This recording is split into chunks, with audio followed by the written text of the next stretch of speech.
Ruth Cadbury. Question number one, Mr. Speaker. Prime Minister.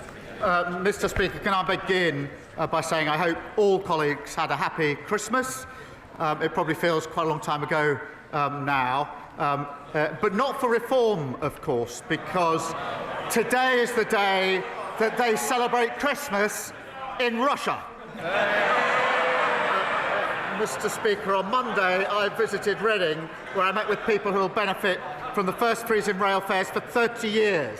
Mr. Speaker, that's on top of other measures we're taking to tackle the cost of living, £150 off energy bills, more free breakfast clubs and raising the minimum wage. And there's much more to come this year, Mr. Speaker, as we turn the corner. Mr. Speaker, yesterday I stood side by side with our European and American allies and President Zelensky at the Coalition of the Willing meeting in Paris. Mr. Speaker, we made real progress on security guarantees, which are vital for securing a just and lasting peace. Along with President Macron and President Zelensky, we agreed a declaration of intent on the deployment of forces in the event of a peace deal.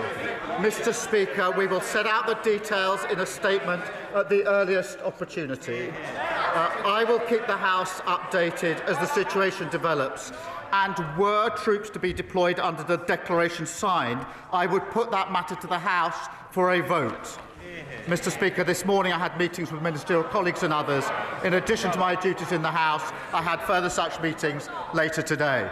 Thank you, Mr. Speaker. Leaseholders in my constituency and across the country are being fleeced by freeholders and managing agents. And they need relief from both, and we need to end the feudal leasehold system.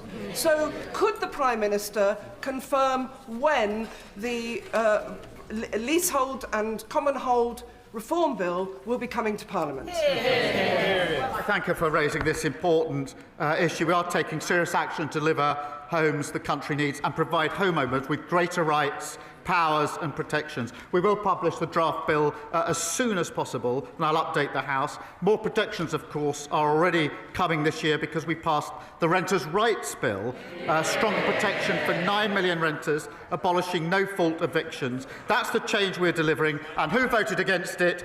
Tories and Reform. Leader of the Opposition, Kemi Badenoch. Thank you, Mr. Speaker. And, Mr. Speaker, may I welcome the Prime Minister's efforts to advance peace in Ukraine and his joint statement on Greenland. The last few days have seen significant international events: the US operation in Venezuela, threats towards Greenland, and an agreement to put British troops on the ground in Ukraine. So it is frankly astonishing that the Prime Minister is not making a full statement to Parliament today. No Prime Minister, Labour or Conservative, has failed to make a statement to the House in person after committing to the deployment of British troops. His comments about making a statement in due course, quite frankly, are not good enough. It shows a fundamental lack of respect for all of us here and the people we represent. Mr. Speaker, the US is Britain's closest military ally. However, we are clear that the sovereignty of Greenland is sacrosanct. So can the Prime Minister tell us what influence is he bringing to bear with the US administration to ensure that is respected? Prime Minister. Mr. Speaker, let me be very clear about what was agreed yesterday, because military plans were drawn up some months ago, and I've updated the House in relation to that. Yesterday was a political declaration that sits under those military plans. If there were to be deployment, there would have to be a legal instrument. Mr. Speaker, deployment would only be after a ceasefire to support Ukraine's capabilities, to conduct deterrent operations, and to construct and protect military hubs. Mr. Speaker, there will be a statement to the House at the earliest opportunity. There could hardly be an opportunity. They claim they want to know about this, and they're trying to shout me down. Mr. Speaker, in relation to the House, if there were a decision to deploy under the agreement that was signed yesterday, then I would put that matter to this House for a debate beforehand and for a vote on that deployment. That is consistent with recent practice, and I'll adhere to that. Kemi Badenoch. Mr. Speaker, why is today not the earliest opportunity?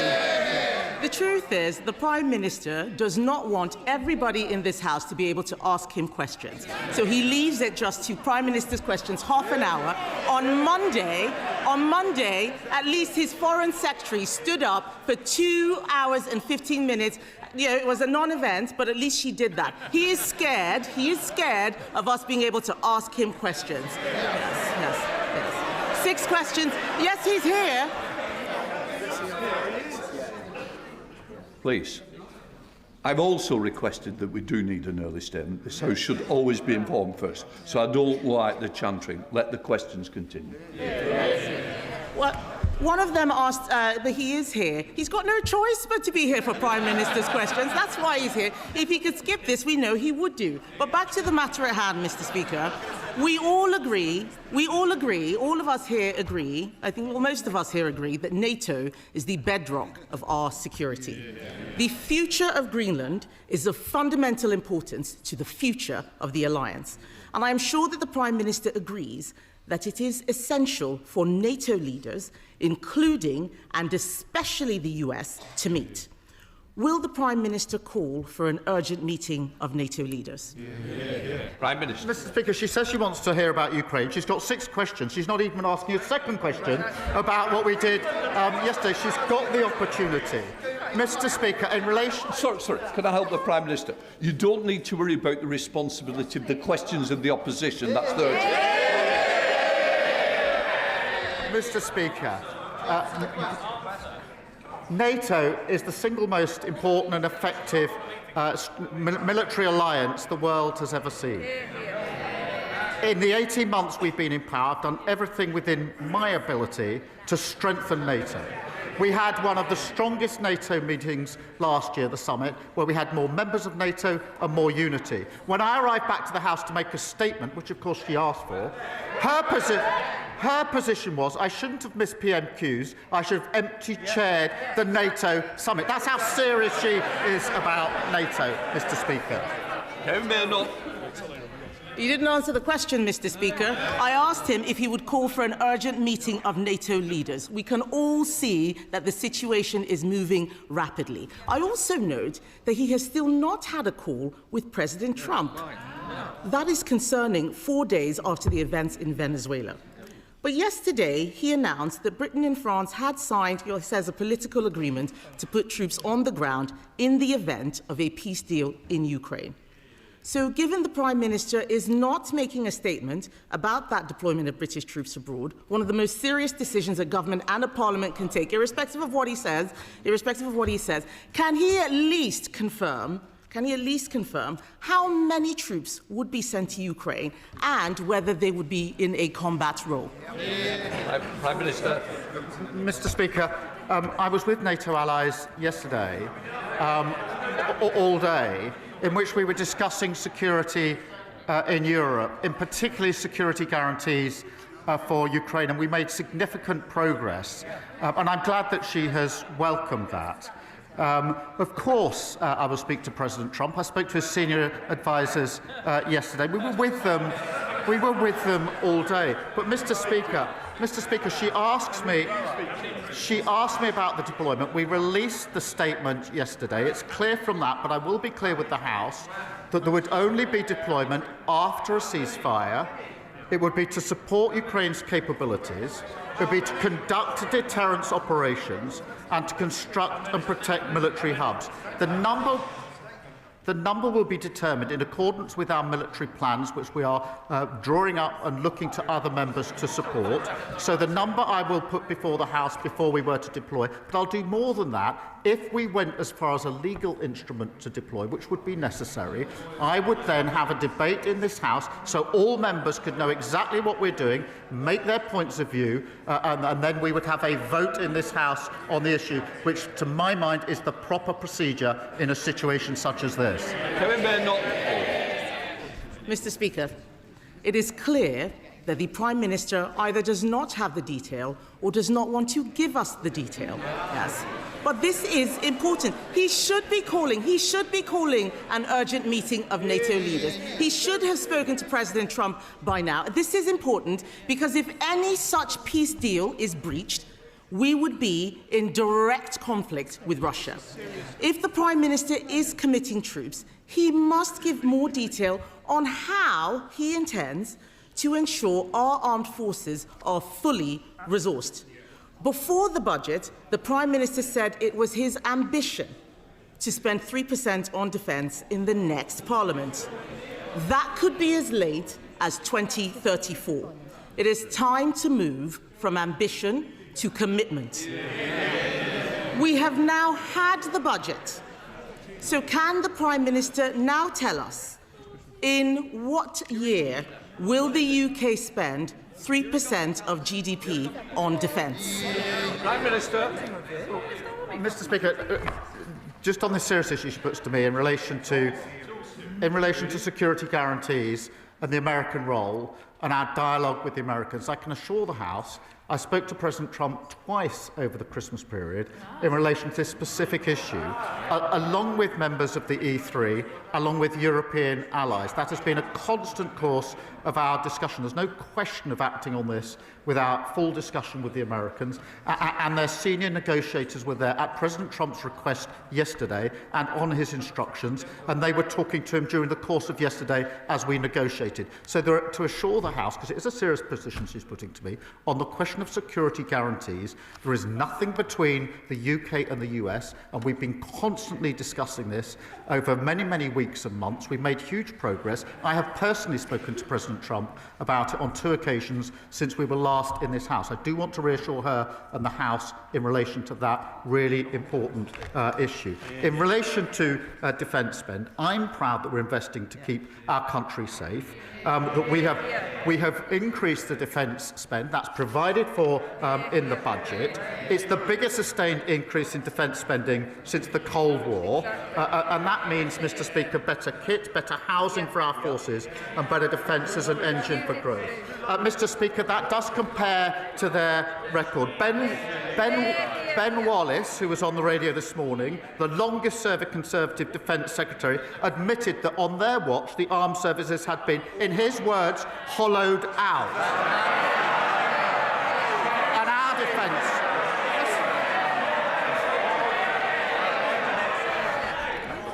Mr. Cartledge, you expect a lot. I expect something back, and that's silence. Prime Minister. Mr. Speaker, they shout shame. I'll pass that on to Ben Wallace. Mr. Speaker, the defence spending that we've put in place is 3 years earlier than the unfunded plan that they left behind at the last election. Badenoch. Mr. Speaker, I heard what... Oh, wait for it. Yeah. What Ben Wallace said was that spending had fallen under all governments. 3%, the last time, Mr. Speaker, the last time spending was at 3% was under a Conservative government.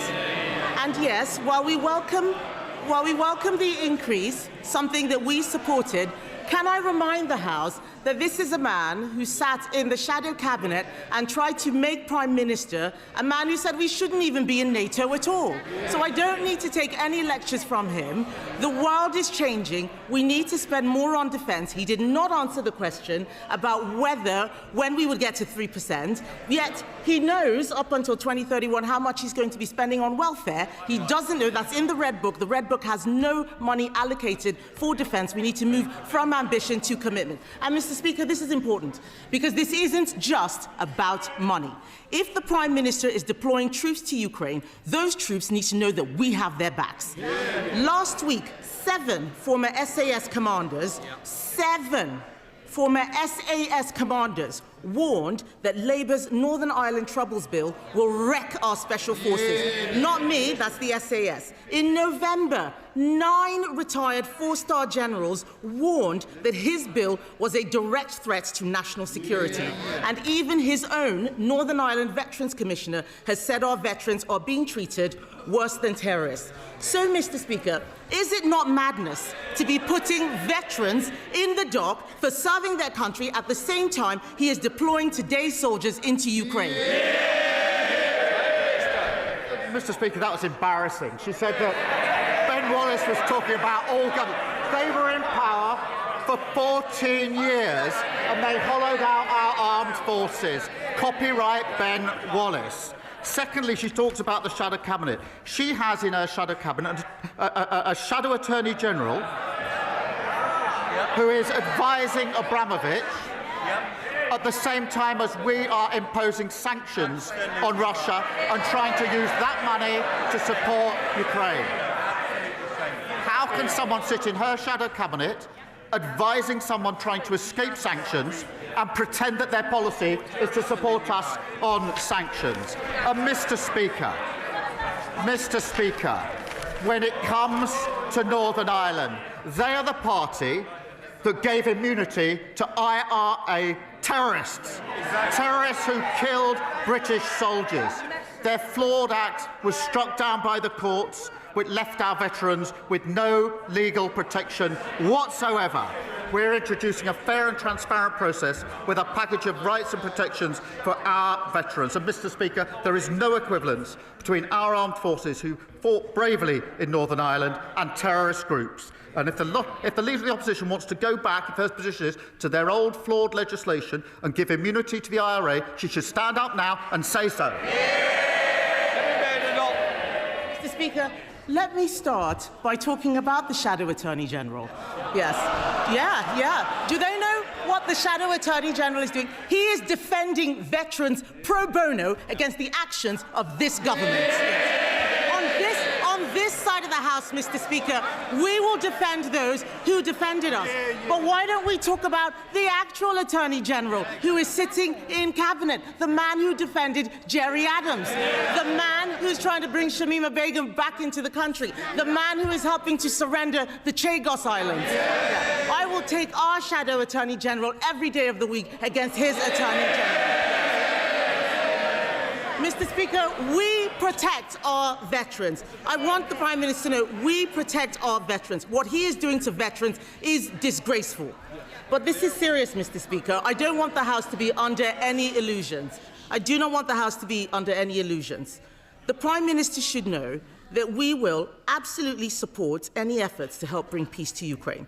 We will work with him to ensure NATO remains the bedrock of our security. But we cannot write a blank cheque when he is also surrendering the Chagos Islands, surrendering our veterans to lawfare, and surrendering to his backbenchers by prioritising welfare handouts over defence spending, as if the world has not become more dangerous. So, Mr. Speaker, isn't it time the Prime Minister changed course and for once put the British national interest first? Mr. Speaker, she talks about the Shadow Attorney General. Of course I accept that lawyers have to represent all sorts of clients. Of course I accept that principle. The question is whether the Shadow Attorney General can sit in the Shadow Cabinet when the party opposite says it supports us on sanctions. We want the money from Chelsea Football Club to go to Ukraine. I'm not sure whether that's her position. If it is her position, presumably it's something they discuss in the Shadow Cabinet, advised by a Shadow Attorney General who is representing the very man whose money we want to send to Ukraine. If she can't see the conflict of interest in that, then she shows no judgment and no leadership at all. The same old. It's a new year, but the Leader of the Opposition's got absolutely nothing to offer the country. She is totally irrelevant. Nobody is listening to her. Mr. Speaker, this is the year when on this side we turn a corner. People benefit from the decisions we made, £150 off energy bills, freezing rail fares and lifting 500,000 children out of poverty. We're turning the corner and there's much more to come. Well, the Prime Minister can keep the good news going because he's rightly made house building and economic growth key priorities for his government. By giving the go-ahead today to the Chesterfield-Staveley regeneration route, he'll help us to deliver 1,500 houses and 5,700 jobs on land that was previously coal mining and brownfield industrial land. It's not just a road, it is a growth project. So will the Prime Minister keep the good news coming and tell us that he'll support the Chesterfield-Staveley regeneration route? Well, can I thank him for that question? I know that he's working hard on this scheme. As he knows, land investigation works are currently taking place to help establish the final costs. The Road Minister is looking closely at the scheme alongside about 40 others. We will prioritise schemes that deliver faster journeys and unlock new homes and jobs. Leader of the Liberal Democrats, Sir Ed Davey. Thank you, Mr. Speaker. Can I wish you a Happy New Year and everyone in this House? And can I welcome the progress made on security guarantees for Ukraine yesterday? Mr. Speaker, Geoffrey Robertson, KC, is a respected authority on international law. He's also the head of the Prime Minister's barrister chambers. And he couldn't be clearer. President Trump's actions in Venezuela are illegal. He says the United States, and I quote, is in breach of the United Nations Charter and has committed the crime of aggression, which the court at Nuremberg described as the supreme crime. Does the Prime Minister agree with his old mentor, or has he got it wrong? Well, there's plenty of things that Geoffrey and I have agreed on and disagree with over the years, but let me set out our position. It is our long-standing position that Maduro was not a legitimate president in Venezuela. And so nobody, I think, sheds any tears at his removal. And what we need, what we were saying before the weekend, and we say again, is there needs to be a peaceful transition to democracy in Venezuela. Now, the benchmark of all actions of all countries is, of course, international law, and it is for the US to justify its actions accordingly. My focus is on the defence and security of the United Kingdom, and yesterday we were working with NATO allies, including the US, on security guarantees for Ukraine. And it's only with security guarantees that we'll have a just and lasting peace in Ukraine, which is vitally important for Ukraine, for Europe and for the United Kingdom. Sir Ed Davey. Mr. Speaker, the Prime Minister just looks ridiculous when he won't tell the truth that Trump has broken international law. But turning to Donald Trump's next target, the Prime Minister was right to give the Danish Prime Minister his backing over Trump's threats to annex Greenland, and I welcome his joint statement with other European leaders. But does he also agree that if Trump does attack Greenland, it will be the end of NATO? And given that frightening possibility, does he accept that the UK needs to increase defence spending more quickly than currently planned and build new alliances with reliable nations? Mr. Speaker, let me be. The Greenland issue is obviously very, very important. I thank him for raising it.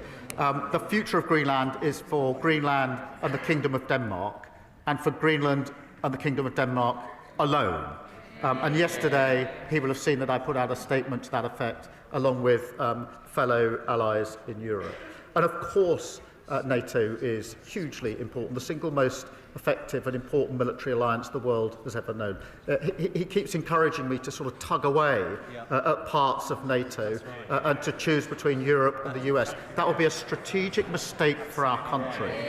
And yesterday we were working with our NATO allies, including the US, our NATO ally, on a just and lasting peace in Ukraine. That will not happen without security guarantees from the coalition of the willing, backed by the United States. That's a vitally important issue, and we made progress on that. And there won't be a just and lasting peace in Ukraine without those security guarantees, and not achieving a just and lasting peace in Ukraine is not in our national interest, and that's why I'm applying so much time and energy to seeking to get that outcome.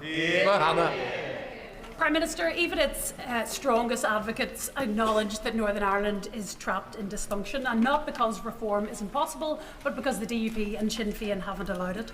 We've become a political Hotel California where the past is always around, but the future never arrives. There's growing public consensus that some of Stormont's procedures simply aren't working, and the SDLP has found slivers of common ground across the political parties too. Does the Prime Minister agree with me that now is the time for a structured conversation which protects power sharing but which addresses the culture of veto and decline, so Stormont might finally take responsibility and start to deliver for the people? Well, can I thank her for her question? The Belfast Good Friday Agreement is one of the greatest achievements of the last Labour government, and it enshrined Northern Ireland's place in the United Kingdom and set out, as she well knows, I know, clear principles and processes under that framework. I'm aware of the Assembly and Executive Review Committee inquiry into institutional reform, but I can indicate that we're always happy to discuss any proposals for reform which would lead to a consensus. Gavin Robertson. Thank you very much, Mr. Speaker. Prime Minister, you will be aware of the grave concerns that abound around the Northern Ireland Troubles Bill, particularly amongst veterans and particularly among those who stand up for and speak out for the interests of those who defend our nation. And they have read the 6 protections in the bill and they don't see them as such. They offer no protection, they are procedural, and they apply to terrorists too. They do. So will the Prime Minister confirm that what we have heard is true, that the Ministry of Defence and the Northern Ireland Office intend to bring forward government amendments that will specifically and particularly protect veterans, and that they will offer protection? Well, can I thank him for his question, and I know how deeply he feels about these issues. The bill, as he knows, will put in place new measures designed specifically to protect veterans. These safeguards have been developed with veterans in mind after carefully listening to their concerns. They have no respect at all, have they, for this issue? We've been meeting with veterans' organisations and listening to their views, and when the bill reaches the committee stages, the House will see the result of those considerations, and you'll be pleased to hear that. We're determined to ensure protections are as fair and effective as possible, recognising the role that service personnel played in keeping people across the UK safe during the Troubles, and I thank him for his question. Rachel Maskell. Thank you, Mr. Speaker. Having met with many independent business owners, they fear the cumulative impact of the rateable value revision and relief reductions. In York, hospitality sees an average business rate rise of 41%, a music venue 44.4%, and many independent shops increases around 27%. It will mean doors closing and trade ceasing. They just can't do it. So could the Prime Minister urgently review the business rate proposals, and will he ensure a minister or official attends my business rate summit at the end of January, as I want to avert a crisis on York's High Street? Can I thank her for raising that issue? As she knows, during COVID, the rates went down, and that was coming to an end. And that's why we put in place interim relief as we move to the new rates. Mr. Speaker, we are continuing to work with and talk to the sector on that support and what further support and action we can take. Sir Alday. Mr. Speaker, the period after Christmas can be a challenging time for many people, and consequently, the month of January consistently sees higher rates of suicide than at other times of the year. But suicide is preventable and lives can be saved. Education, raising awareness, targeting vulnerable groups are all effective suicide prevention strategies, and I was pleased to see them in the recent Men's Health Strategy. But I'm calling on the Government to go a step further and to launch a public health campaign to encourage discussions about suicidal thoughts and ideations. So will the Prime Minister agree to continue this conversation with me, and will he state his support for a public health campaign to tackle the worryingly high number of deaths from suicide in this country? Can I thank her for raising this issue and assure her that we want to work with all colleagues across the House on this crucial issue, and it's in our interest to do so. We did, as she said, launch the first ever men's health strategy, announcing over £3.5 million into supporting suicide prevention support programmes, recruiting over 7,000 mental health workers, including access to talking therapies, rolling out mental health support teams in schools. It is vital that we raise awareness and increase the support available, and I can assure her ministers would be happy to discuss her proposals with her, because I genuinely want to work across the House on this really serious and tragic issue. Masterson. Thank you, Mr. Speaker. I was very pleased to hear that the government's latest announcement about the rollout of the chickenpox vaccine. This, of course, is in stark contrast to the vaccine conspiracy theories being peddled by Reform. Does my right honourable friend agree that it is only with a Labour government that healthcare in this country is safe, and that Reform must never, ever be in a position to be responsible for the health of this country? Well, Mr. Speaker, I'm very pleased about the measures we're able to announce this week. Of course, that comes on top of the 5 million extra appointments that we've delivered in the first year of a Labour government, and 300,000 taken off the waiting list, and more to come as we turn the year into 2026. But he's absolutely right. They laugh at the denial of the importance of vaccines. Imagine where this country would be if they ever saw power. And if you want an example, or to be like, look at the local councils where they won power. They're absolutely chaotic, in a mess, and putting taxes up. Peter Bedford. Thank you, Mr. Speaker. Unlike many of his parliamentary colleagues, I don't actually think the Prime Minister should resign. But with the start of a new year, it's time to reflect, reset, detox, if you will, on his government's appalling economic policies and tax rises, particularly business rates and the impact it's having on the hospitality sector. Now, will the Prime Minister commit to doing that today? Mr. Speaker, I'll reflect on the fact that inflation is falling, and the Bank of England says that it's going to be down to target. I'll reflect on the fact we've had 6 interest rate cuts in a row. Mortgages, those with mortgages will be hugely effective.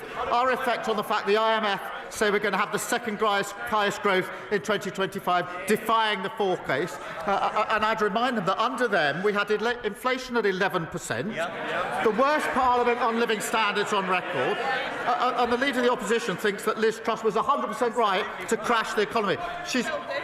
They're literally the only people who think that anybody should be listening to them. Nobody is. John Baxter. Thank you, Mr. Speaker. Adrian Howe was a successful and dedicated Vodafone store manager of over 20 years. In 2017, he was offered the opportunity to take on a franchise of one of their thriving stores. But then the goalposts changed, and he was then forced to take on a struggling store. And just days before he was due to open that store, Adrian stepped into a lake and didn't ever return home. Adrian's wife and widow, my constituent Tracy, is wondering if the Prime Minister will review franchising legislation to ensure there is a balance of power between companies and their franchisees, so that nobody else feels undue pressure when they take on a franchise. Well, can I thank her, and I speak for the whole House in saying I'm deeply sorry to hear about this tragic case, and all our thoughts are with the family. Obviously, there's a live legal case I can't comment on, but I can reassure her that we'll look closely at the final outcome of that case. There are strong rules in place, but we will look at the outcome of the case to see whether there's more that can be done. Alison Griffiths. Thank you, Mr. Speaker. Late last year, the cargo vessel Baltic Clipper lost 16 containers off the beautiful West Sussex coastline. Beaches and seas in my Bognor Regis and Littlehampton constituency have been polluted with toxic debris. The clean-up was initiated and led almost exclusively by resolute local volunteers.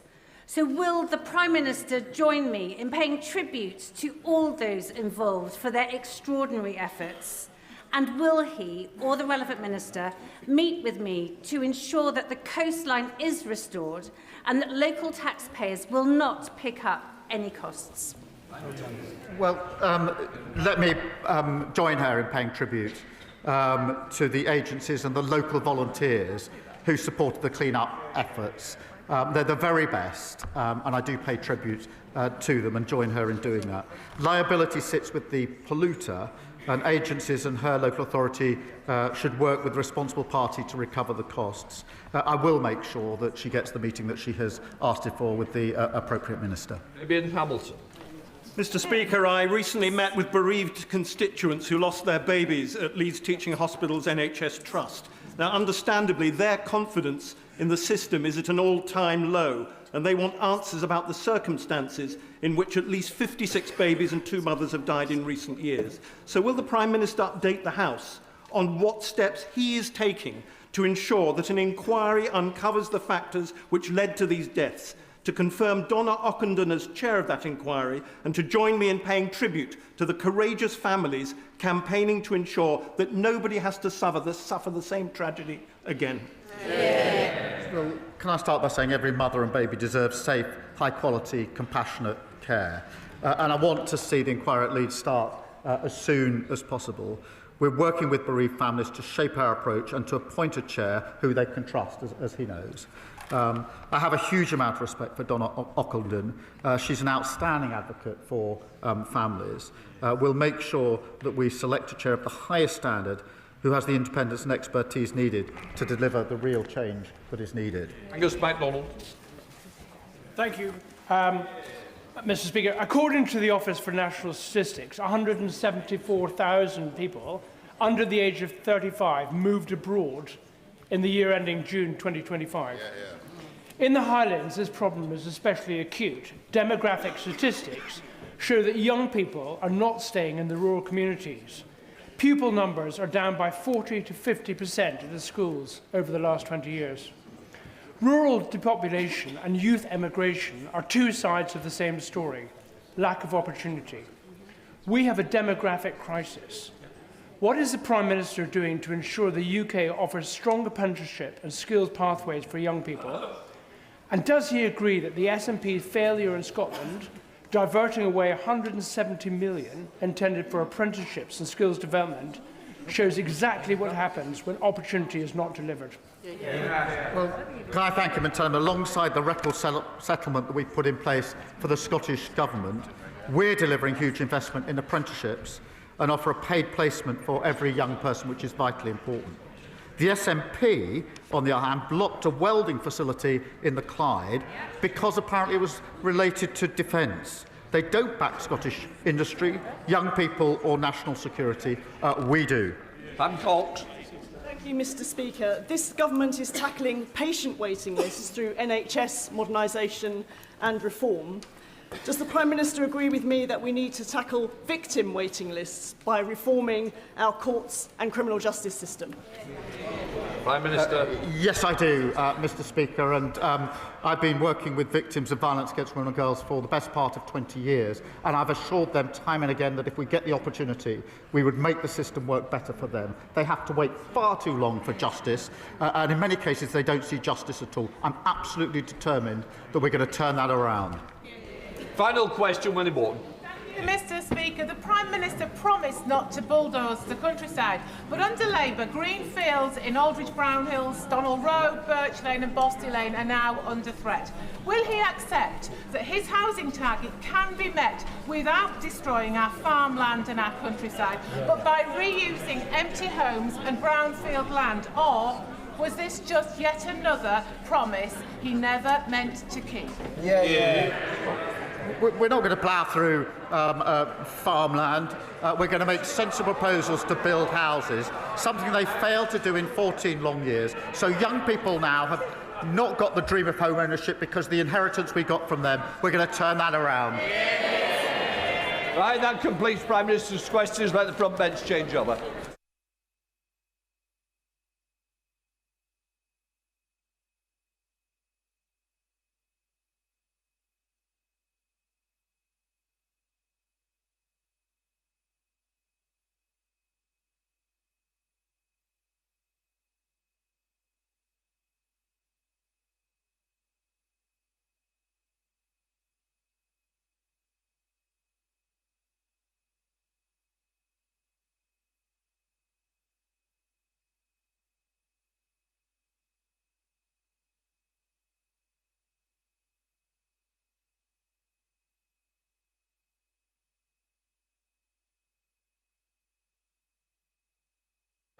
Right, presentation of bills, Sarah Purchin.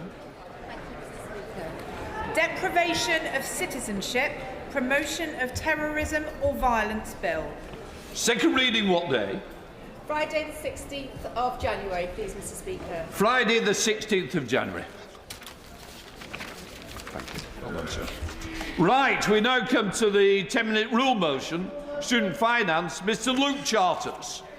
Thank you, Mr Speaker. I beg to move that leave be given to bring in a bill to require the Secretary of State to review the scheduling of student finance payments to undergraduates, to require the review to consider advanced provision of certain student finance payments in certain circumstances and for connected purposes. Today, I introduce the Student Finance Review of Payment Schedules Bill. A former civil servant, one of the designers of the current student finance system, once told me that the loan system has become Frankenstein's monster. Maintenance loan payment dates simply don't line up with the reality of students' lives. Rent and bills are due monthly, but student finance arrives in infrequent, uneven chunks, forcing students to budget against uncertainty or rely on overdrafts simply to get by. The system assumes a level of financial resilience that many students simply do not have. And even once students graduate, the problems just don't stop.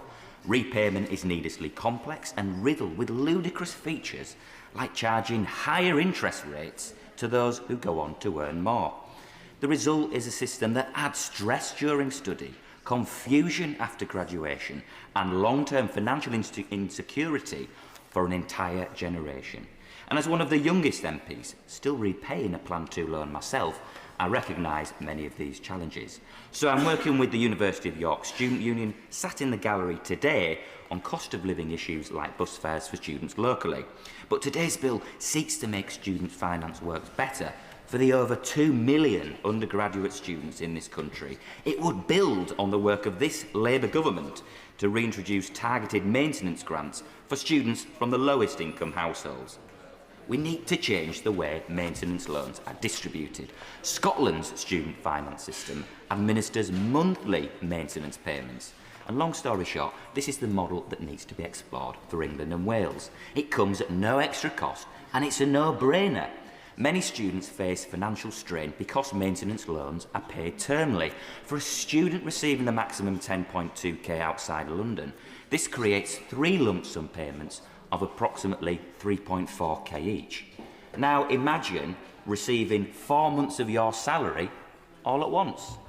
That is a system we expect students to navigate. And many are at the point of their lives where they're still learning those essential budgeting skills. The termly payment schedule fuels cash flow challenges, leading to students maxing out overdraft, creating problem debt and pushing students to other forms of credit simply to get by. And nearly 1 in 3 students with an overdraft have maxed out their facilities at some point. And there's also a particularly acute pressure point as students transition between years at university, when rent deposits are actually due before their student finance arrives. So students should not be pushed into financial worry, especially after a stressful period of sitting their exams, simply because of a payment scheduling mismatch. And this is why I believe we should move to monthly payments. Not only would it give students greater financial stability, reduce stress, but it would better reflect the world of work once students leave uni and start getting their first full-time payslips. For second and third year students, being able to access students' finance from July, when rent often begins, would genuinely be transformative. Because at the moment, we force families to step in, or for students who don't have that safety net, we force them into overdraft. Student finance can act as a barrier for working class kids to get to university, even after the A-level results, before that even starts. Pots and pans, rent deposits, books, software, travel passes, course subscriptions, these costs all stack up. The reality is, by the time a student sets foot in their first lecture, they've already navigated a stressful and uneven financial landscape. I heard of a student who couldn't afford the train ticket to university because their student finance hadn't arrived. Starting uni should be memorable and not miserable. Another student, who was a care leaver, wrote to me saying that they experienced the just about coping stage firsthand. They recalled, in their words, the genuine terror of not knowing how they would pay their rent because their loan had not even landed. Now, research by Student Minds, covered by the MMHPI, showed that nearly half of students felt the rising cost of living was impacting their mental health. The simple but transformative fixes I've outlined today would make a huge difference, and students' unions across the country, including the NUS, agree. Just some of the SUs who are backing my bill include Manchester, UCL, Leeds, Birmingham, Exeter, Sheffield, Liverpool, Greenwich, Newcastle, Bath Spa, who already account for representing over 350,000 students. But add in others that are backing my bill: Durham, Derby, Bath, Buckinghamshire, Stafford, Staffordshire, Lancaster, Essex, Leeds Trinity, Chester, Royal Holloway, Bradford, Roehampton, Worcester, the University of Law, Winchester, UCB, Liverpool Hope, the Arts University Bournemouth, Buckingham, and of course York on top. And altogether, that's student unions representing a third of all students in the country. They are supporting this bill and these small tweaks today. So thank you. And I'm still getting letters of support even now. But can I pay a special thanks to Amira Campbell, the president of the NUS, who is also backing my bill. She said student finance is in dire need of reform, and a review into the payment plan is a great place to start. We'd strongly support this review, and a move to monthly payments would allow students to better budget their income, particularly over the summer, where their bills come in but the income does not. And just briefly, Mr. Speaker, on loan repayments, because Plan 2 borrowers, including me, were actually never clearly told that the higher graduate earnings mean higher loan interest. As a former FCA regulator, and all the regulations don't apply to student loans, let me tell you that in my honest view, the communication around student loan repayments, where income is linked to interest rates, feels like a sort of mis-selling scandal waiting to unfold. But in summary, Mr. Speaker, under-30s have been forgotten about in British politics for far too long. Mr. Speaker, you may not believe it, but it was only a few months ago I left the age group of the under-30s. Yes, I know, my grey hair and tired eyes from my two amazing young boys do make me look just a little bit older. But it's this Labour government that's giving younger people a better deal. Votes at 16, better wages and rights for student workers, bringing back targeted maintenance grants, and of course on the latter, we should always be looking to go that bit further. And reform, they just do not care about young people. They want to cut their wages. Well, they want to cut the national minimum wage for young people. What a scandal. The Greens, they're peddling false hope for students and have no realistic plan to help with the cost of living. They're not even here. And well, look, this entire mess is totally out of the Tory-led coalition government's making, the one I went to university under, by the way. So what we must do is to help students with the cost of living so they can actually live up to their full potential. Not have a terrible experience at uni because they are struggling to make ends meet. So let's make a really simple fix to the timings of maintenance loans to support millions of students up and down the country. Thank you, Mr. Speaker. That the honourable member have leave to bring in the bill. The question is that the honourable member have leave to bring in the bill. As many of that opinion say aye.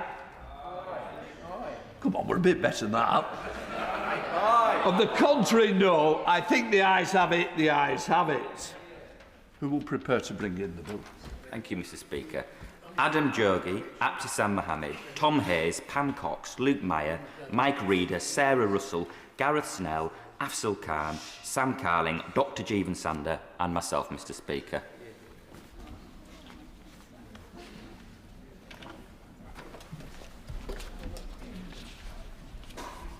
Luke Charters.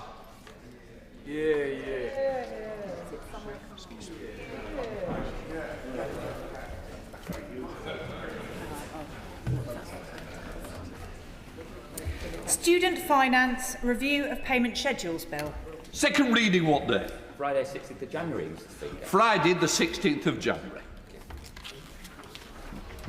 Well done. We now come to the Opposition Day motion on jury trials. I inform the House that I have selected the amendment tabled in the name of the Prime Minister. I now call the opposition spokesman to move the motion, Shadow Secretary of State Robert Jenrick. Thank you, Mr. Speaker. The government proposes to abolish the right to trial by jury for a vast range of offences. Any case where they expect a sentence of 3 years or less. This is nothing less than wielding a constitutional axe against a centuries-old cornerstone of our liberty. Juries are not some bureaucratic add-on to our justice system. Juries are the means by which the public consents to and participates in the exercise of the gravest power of the state, the power to convict and to imprison our fellow citizens. Yes, we face a serious Crown Court backlog. That is not in any dispute today. That is not even a subject of today's debate because everyone on both sides of the House know it and acknowledge it. We all accept that the roots of it did not begin under this Labour government. It goes back to the pandemic. It goes back further than that. We all accept that there has been a lack of investment in our criminal justice system under governments of all political persuasions, that the criminal bar is in a weak place, that young people don't feel that they can go into the law, or at least not into this most challenging and poorly paid part of it. We all accept that some of our courtrooms are in a terrible state today, that the IT system is failing, that the contracts for getting prisoners to court on time are poorly managed, and the private contractors underperforming. We all accept that this system is in a mess and needs to be reformed. But that is not the question at hand today. The question before us now is what is the best way to resolve this, and is the route to fix our criminal justice system and to deliver swift justice for victims to scrap something that we have known as a country since 1215, if not before. I'll happily give way. Chair, the Minister for giving way. He's always very generous with his time. He talks about the length of time it takes for victims to get justice. I speak to police officers in my constituency of Harlow all the time. So one of the issues is with this backlog, this waiting list, is the fact that you've actually got police officers who've been police officers for 3 years who are asked to go to court, who for cases, for things that happened before they're even police officers. Does he recognise this? That's a huge challenge and one that we need to overcome. I do. The Honourable Gentleman is absolutely right. Look, it is shameful to our country that there are victims of serious crime, like rape, who are waiting until 2028, 2029. In fact, I believe the longest listing hence is 2030 today. No one in this chamber could possibly defend that for one moment. But will this make a material difference to fixing that problem? No. Well, I don't believe it will. I've not heard anyone make the case that it really, in their hearts, will fix this problem. And I'll give way in one moment. And if it is going to make a difference, publish the modelling, the evidence, so we can see it. Because Lord Leveson hasn't published any modelling. Lord Leveson gave a view that it might lead to a 20% reduction in the length of a trial, heavily disputed by other practitioners, including, and I do not mean to demean Lord Leveson, but including from people who are closer to the coalface of our criminal justice system, judges and criminal barristers. The department has not published any modelling. Does it exist? If it does, publish it, and then we can have an honest and evidence-led debate. I'll give way to my right honourable friend. As my right honourable friend squares up to lead civil society in a battle against this monstrous measure, can I ask him to have some sympathy for members opposite, who are about to be led to the top of the hill once again, as they were with the farm tax, as they were with the winter fuel allowance, on a measure that simply will not deliver the solution it's designed to, and they'll all end up having the rug ripped from under them once again after enduring all the political pain. Well, my right honourable friend is right, and having served as a minister in the last Conservative government under multiple prime ministers, I've been led up a few hills before myself, and I know what it feels like to be a minister in this situation. This is not a hill to die upon. Let's fix this problem. Let's build a cross-party consensus on how we get the backlog down, and I'll speak about a few of the solutions as I see them, as we see them in a moment. This policy is not going to happen. I honestly believe this is not going to happen. There is opposition, not from the official opposition, but from every other party, from Reform, from Plaid, from Independents, from the Liberal Democrats. There's opposition from members of the Labour Party, good, experienced colleagues on the other side. There's opposition in the House of Lords from Labour peers of the highest repute, like Helena Kennedy, people who have spent careers in the law. This was not in a manifesto. The House of Lords does not have to support this. The last time Jack Straw and Tony Blair tried to do this, the House of Lords stepped in and it failed. This is a distraction. This is a waste of everyone's time. If the Deputy Prime Minister and the Justice Secretary and his ministers care about swift justice, scrap this pointless distraction and focus every hour of the day on the hard yards of government, of doing the difficult things, the administrative failures of the Ministry of Justice that have existed for years, so we can actually ensure that the backlog is brought down. I'll come to the Honourable Lady in one moment, but I'll give way to my right honourable friend. My right honourable friend is being characteristically over-generous to the government when he talks about requiring their modelling. This is not a mastermind question. This is simple arithmetic. 3% of the trials. Right. Let's say we do away with half of them, which is more draconian, I think, than even they are talking about, and a 20% difference. The maximum difference that can make to the throughput of the court system is 0.3%. It will make no difference whatsoever to one of our most fundamental issues here, and yet it will actually throw away our most fundamental tenet of our justice system. Well, my right honourable friend is absolutely right. And this is why, if the government has a case, publish the evidence. Help a little bit. Publish the modelling. Sorry. It's easy if you look to me because I can't pick it up all the time when you turn the other way. Thank you. Of course, Mr. Speaker, apologies. Publish the evidence. Publish the modelling. This isn't a minor policy. This is changing something that we have enjoyed as a country for hundreds of years. To do something as significant as this should be done on the basis of evidence. So I would urge the Minister today, whether they accept our motion or not, is by the by, but accept the spirit of it and publish the evidence now so that everyone can see it. The lawyers, the judges, the practitioners who care and are worried about this can then engage in a proper debate. And above all, we in the House of Commons, who are the guardians of our Constitution and our ancient liberties, can have a debate on the basis of facts. If the Honourable Lady would give way, then I'll give way to the Honourable.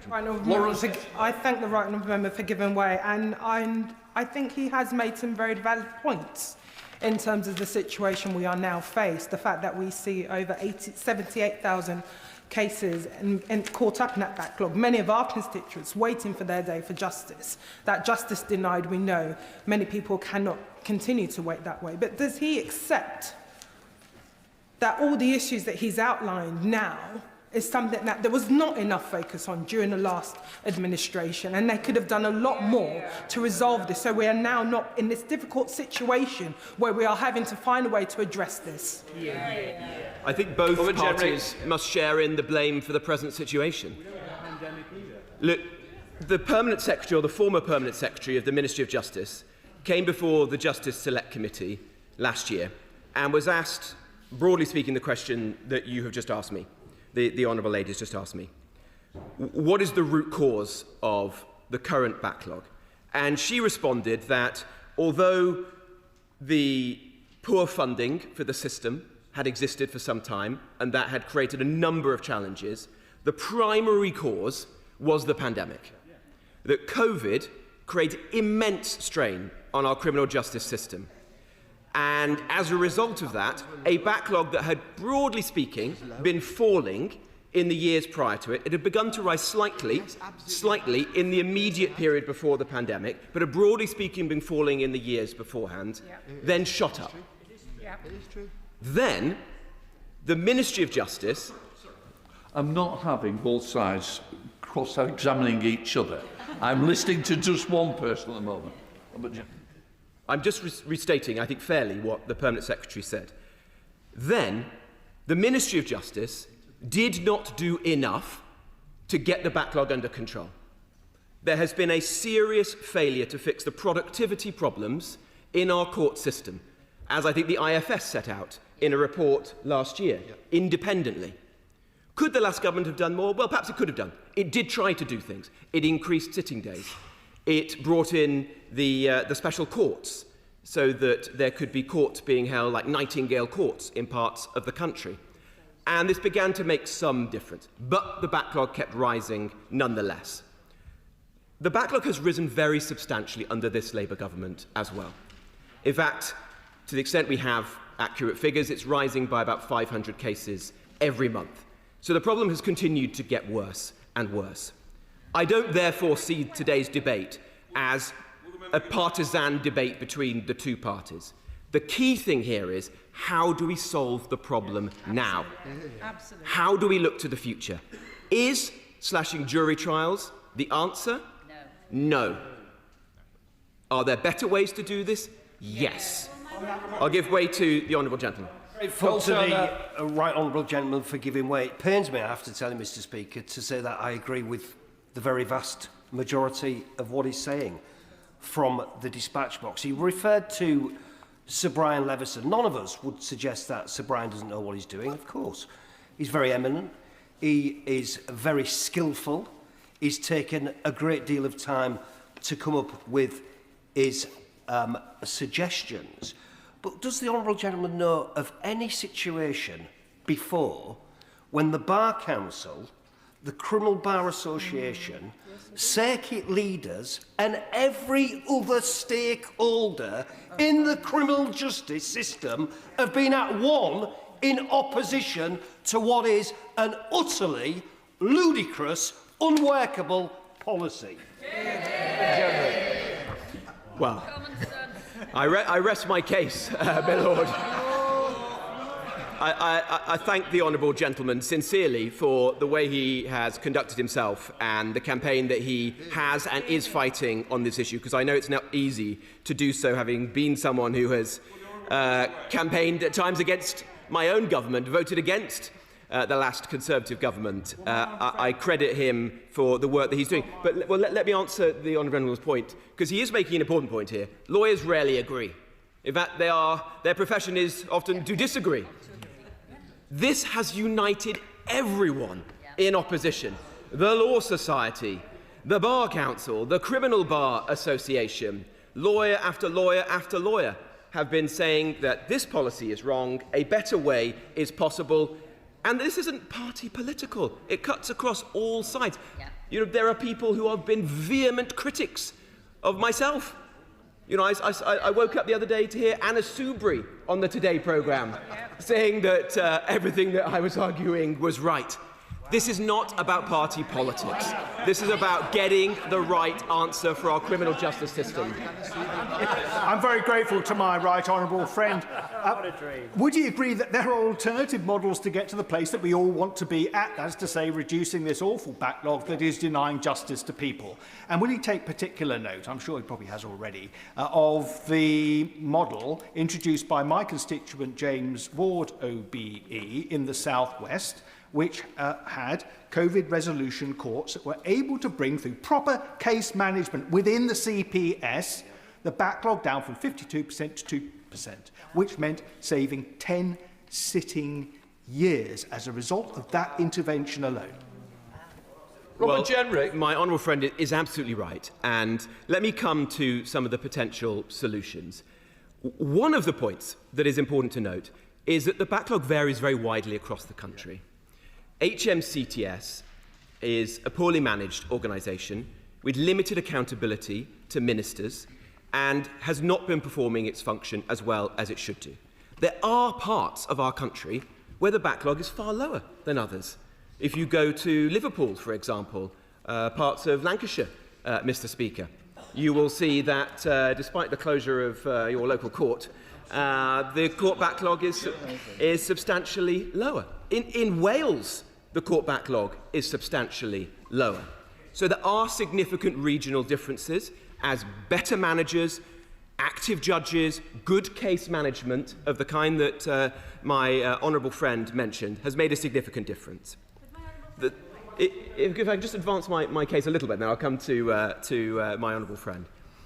The most important thing that we could do now is to get the courts sitting round the clock.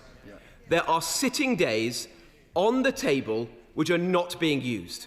The Lady Chief Justice, the most senior person in our judiciary, has said repeatedly that she is